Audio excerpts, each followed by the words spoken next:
নতুন মহকুমা হতে চলেছে গোপীবল্লভপুর। সেই মতো মহকুমা স্তরের এসডিও অফিস থেকে শুরু করে প্রশাসনিক দপ্তর যাতে গোপীবল্লভপুর ১ নম্বর ব্লকের ছাতিনাশোলে হয়, তার জন্য দাবি জানালো আদিবাসী সম্প্রদায়ের সামাজিক সংগঠন ভারত জাকাত মাঝি পরগনা মহল। মঙ্গলবার সংগঠনের বেলাকাঠিয়া মুলুকগড়ের পক্ষ থেকে গোপীবল্লভপুর ১ নম্বর ব্লকের বিডিওর কাছে ডেপুটেশন প্রদান করা হয়। দাবি জানানো হয় সাধারণ মানুষের স্বার্থে ছাতিনাশোলে করা হোক এসডিও অফিস। এদিন মিছিল সহকারে এসে ব্লক অফিসে ডেপুটেশন প্রদান করেন আদিবাসী সংগঠনের মাঝি বাবারা।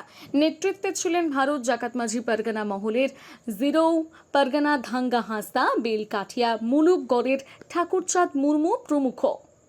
জোহার ভারত জাকাত মাঝি পরগনা মহল ঝাড়গ্রাম জেলা জিরো পরগনা বা ঢাঙ্গা হাসদার নেতৃত্বে গোপীবল্লভপুর ১ নম্বর ব্লক বিডিও সাহেবের নিকট ডেপুটেশন দিলাম। ডেপুটেশনের মূল বিষয় হচ্ছে নয়াগ্রাম বিধানসভার সমস্ত গ্রামের মানুষের সুবিধার্থে যাতে ছাতিনাশোল জায়গার উপরে এসডিও অফিস নির্মাণ করা হয়, তার দাবিতে আমরা আজকে ডেপুটেশন দিলাম। এবং এখানে সমস্ত অন্যান্য অফিস, বিএলআর অফিস থেকে, সাব রেজিস্ট্রার অফিস থেকে এবং বিডিও অফিস থেকে অন্যান্য অফিস এখানে আছে।